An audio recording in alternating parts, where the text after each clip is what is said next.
Ang estado ng kalusugan ay bunga ng tamang desisyon araw-araw. Ako po si Dr. Dex Macalintal, ang inyong doctor next door.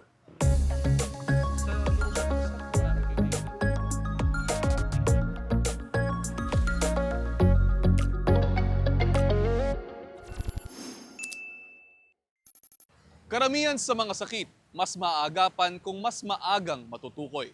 Tulad halimbawa ng diabetes. Narito ang isang kwento. Diabetes ang isa sa top killer diseases sa Pilipinas. 6.3% ng mga namamatay sa bansa ay dahil sa sakit na ito. Pero pwedeng maagapan ng diabetes kung maaga itong matutukoy. Si Ces Alino, napansin ang ilang pagbabago sa kanyang katawan. It all started nung nag-gain ako ng weight kasi kain talaga ako ng kain ng sweets. Minsan 4 times a day, kumakain ako ng kung anong maisip ko. Kasi accessible siya eh. Tapos I'm always sleepy. Tapos madalas mainit yung ulo ko. Tapos lagi akong bloated. May mga part na nangingitim sa akin, ganyan, which is not my usual. Agad siyang nagpatingin sa mga doktor at doon niya nalaman ang lagay ng kanyang kalusugan. Tapos nung lumabas yung result, sobrang taas na ang sabi sa akin nung sumunod na endo na tumingin sa akin is, gusto mo bang mawala sa mundong to at 30 years old? So sabi ko, namutla ako kasi hala, I have 2 kids. And as far as I know, okay naman ako. Medyo tumaba lang, ganun. Tapos, that's the time na sinabi niya sa akin na sobrang taas talaga ng cholesterol mo. Like, pang matanda na to. And yung range ng glucose ko was so high na parang 1 point na lang, nandun na ako sa diabetes. Na-diagnose ng pre-diabetes si Ces. Ibig sabihin, mas mataas sa normal ang kanyang blood sugar level pero hindi pa aabot sa antas ng type 2 diabetes kaya pwede pang maagapan. Sabi sa akin, hindi mo na daw ako bibigyan ng gamot. Kasi since pre-diabetes siya, pwede pa itong ma-reverse. And the cholesterol, pwede pang mapababa or ma-manage. So, sabi niya sa akin, mag-start ako ng diet, kung ano man daw mapili kong diet. Kasi before that pa, nag-start na rin ako ng intermittent fasting. And then, sabi niya mag-calorie deficit daw ako. Sinabayan ni Ces ng pag-eehersisyo ang tamang diet. Naging wake-up call daw ito sa kanya para seryosohin ang kanyang kalusugan. Mahalaga raw na agad siyang nagpatingin sa doktor. For me, it's very important kasi hindi lang sa mga mild sickness, especially kapag alam mo sa sarili mo may bloodline ka ng mga sakit. Like kami, may breast cancer kami, diabetes, cholesterol, high blood, lahat. So, nung moment na na-realize ko na I think there's something wrong with my body na, nagpa-check ako agad. Paano nga ba nagkakaroon ng diabetes ang isang tao? So diabetes mellitus, it's a condition, it's a chronic medical condition that is all about the problems of the body in controlling blood sugar or processing the blood sugar. No? So yung mga patients may problem sila when it comes to pag-process ng blood sugar nila sa katawan, so tumataas yung blood sugar nila. Ang pagkakaroon ng diabetes maiuugnay sa problema sa insulin. Ito ang hormone ng ating katawan na nagkokontrol sa ating blood sugar levels. Sa mga signs and symptoms sa diabetes, may tinatawag kaming 3 Ps dyan. No? It's polyuria, polyphagia, polydipsia. No? So ibig sabihin parang ihi ng ihi, kain ng kain or laging gutom, and laging uhaw. Mapalad si Ces na naagapan ang kanyang kondisyon. Ang natutunan daw niya sa karanasang ito, kumain ng tama at huwag mag-atubiling magpatingin sa doktor.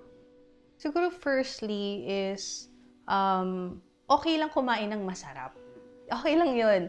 Ang mahalaga is, ma-make sure natin na tama lang yung kinakain natin.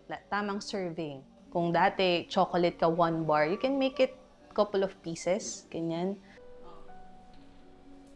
Inspirasyon ngayon ni Ces ang kanyang mga anak sa pag-aalaga sa kanyang kalusugan. I really advise, especially yung mga mommies like me, na since may mga anak tayo, may make sure natin na lagi tayo magpapacheck up kasi we need to live for our children. Ayokong ma-experience nila at an early age yung na-experience ko rin. Kasi yung mom ko, nawala siya at age 42. So she's very young and may bunso pa kami na parang nasa teens pa lang. Tapos wala na agad si mommy. Ayoko naman ma-experience nila na, alam mo yun, hahanapin nila ako.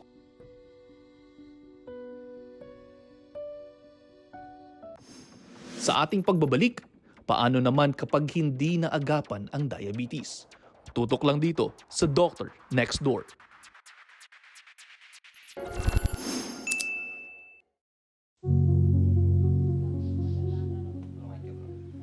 Sa edad na 66, putol na ang isang paa ni Tatay Odi Reyes Medina. Naputulan siya noong October 2023 nang lumala ang kanyang mga sugat sa paa dahil sa diabetes.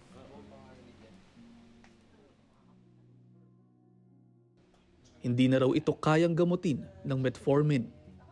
Sinubukan rin daw niya ang isa pang gamot pero bigla naman daw itong na-phase out. Hindi daw tumatalab sa akin. Tapos ano po nangyari? Meron akong kalis sa ganito, kalyo. Nagkasugat. Tapos biglang umulan, nabasaan ng tubig, tapos medyo nagkaroon na maga. Tapos, ako ng alcohol. Tapos biglang nangitim. Dire-diretso na. Tapos sabi dito sa Rodriguez, kailangan daw putol. Aminado si Tatay Odi na mabisyo siya noong nasa edad 20 pa lamang. Pinagsasabay raw niya ang alak at sigarilyo. Nung araw, talagang malakas akong minom. Ano pa? Sigarilyo. Nung tinigilan ko, tsaka naman ako nagkaganda. Nakakailang sticks kayo ng sigarilyo sa isang araw? Mahigit isang kaha. Yung alak, gaano karami po yung Nako, alak. Yung 1 litro, ang sa akin yun. Nasusundan ko pa ng yung junior. Ah, talaga? Oo. Malakas nga. minom.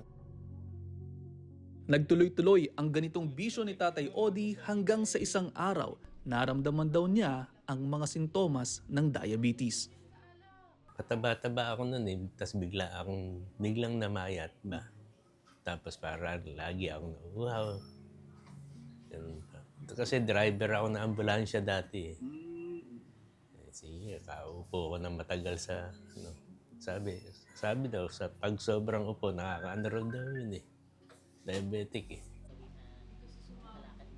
Mayat-maya rin daw ang gutom ni Tatay Odi. Pero hindi niya gaanong pinapansin ang mga sintomas. At noong 2018, pagtungtong niya ng senior citizen age na diagnose si Tatay Odi ng diabetes. Niresetahan siya ng mga gamot na pang-maintenance pero hindi niya ito itinuloy. Ba't hindi po araw-araw yung maintenance nyo? Minsan walang pambili.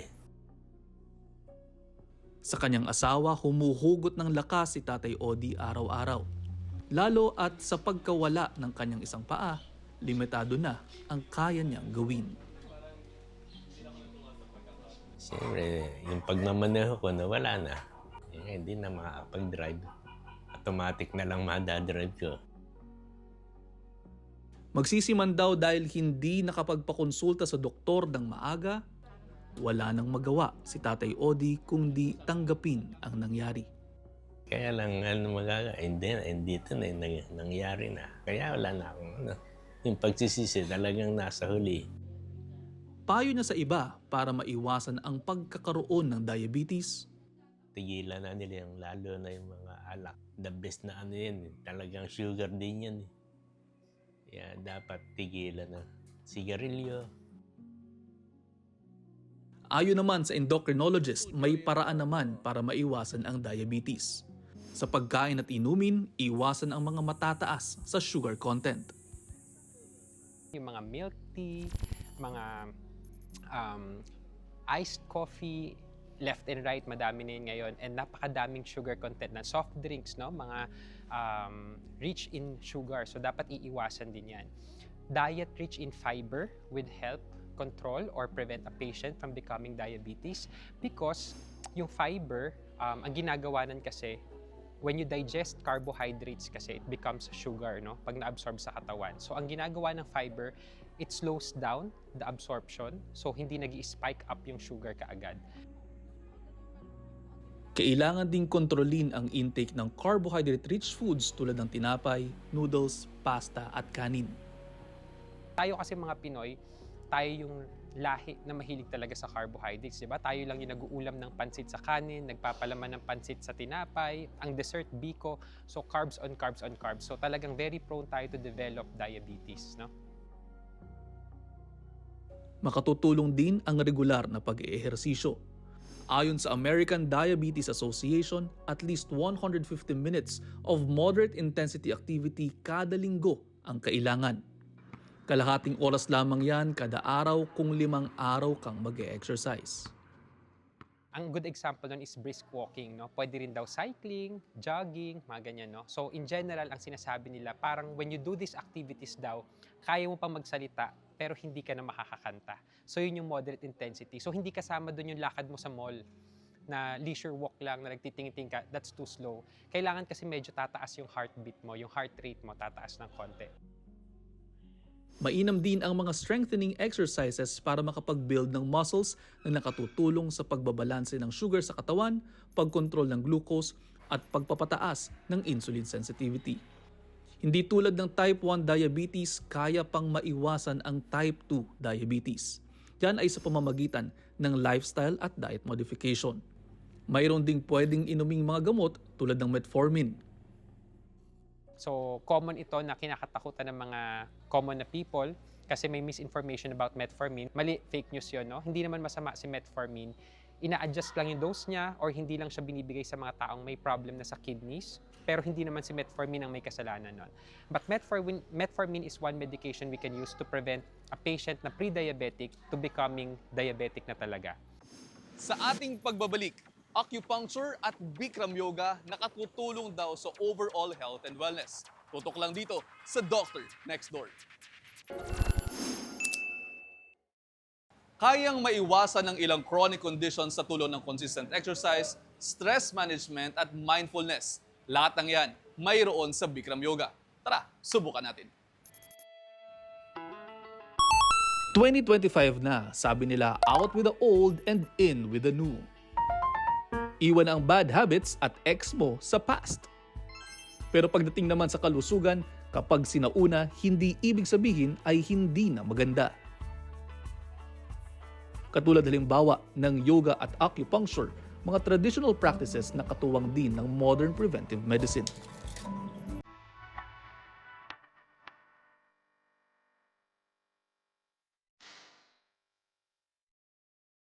Una kong sinubukan ang Bikram Yoga dito sa Makati.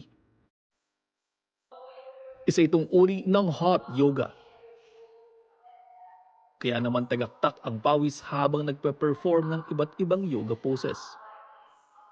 So we do the class in a heated room, mainit siya.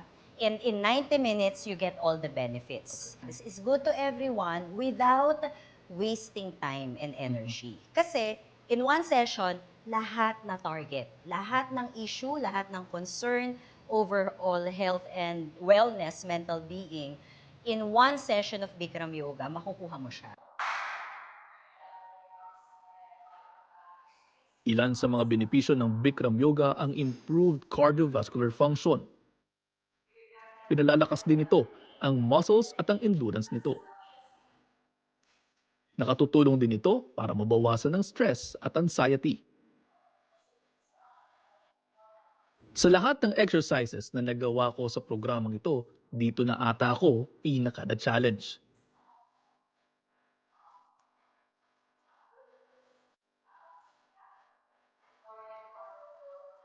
Dahil beginner ako, talagang na-maximize ang aking physical endurance at focus sa nararanasan kong init at iba't ibang poses. Doc, kamusta ang experience? Alam mo, Mamalay, nagbabasketball naman ako, nag-gym ako.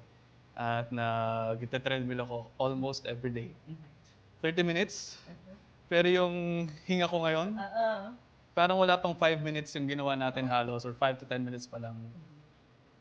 Parang naipawis ko na yung pinapawis ko sa regular exercise ko. At masarap yung hinga. Although hindi masyadong maganda pa yung stretch ko, I think I will get there with more sessions. Gusto ko ma-achieve yung nagagawa ng mga classmates natin kanina. Na straight and then you can bend your body. Feeling ko ito yung ultimate na flexibility exercise natin. But also balance exercise. Very Yan. true. And you really feel good after, Yeah, di yeah, ba, yeah. Doc? Tsaka masaya ka. Oo, yung endorphins. Oo. Maganda. Masaya. Kaya ng beginner, di ba, Doc? Kaya ng beginner, medyo maaaring frustrate at some points kasi nakikita mo yung iba sobrang advanced na.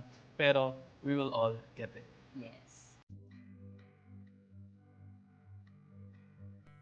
Lipat naman tayo sa isa pang ancient practice na mayroong kakaibang approach sa balance at wellness, ang acupuncture.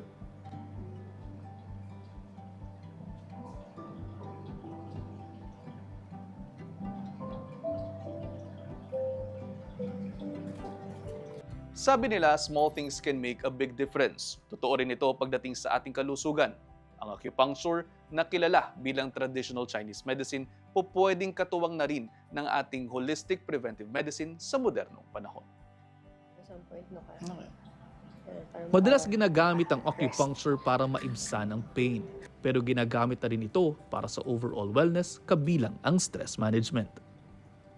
So, what it aims to do is to rebalance the body. Kasi 'di ba in Chinese medicine, very prominent yung theory of yin and yang.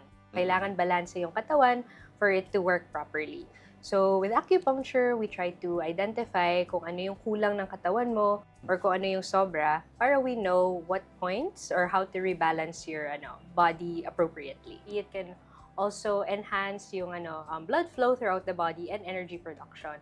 So, kung wari, may patient na sobrang pagod or sobrang hindi siya maka-function properly, at least at the very beginning ng health journey niya, ma-acupuncture siya, we can help the patient produce more energy, help them to sleep better para mas maraming energy silang magamit for the next day, help relax the body also para better yung concentration nila, better yung focus, and better than everything else as they go through their days.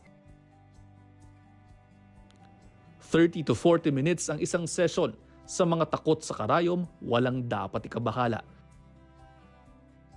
Fine needles ang gamit kaya hindi masakit. Masaaray ka pa siguro sa kurot ng nanay mo.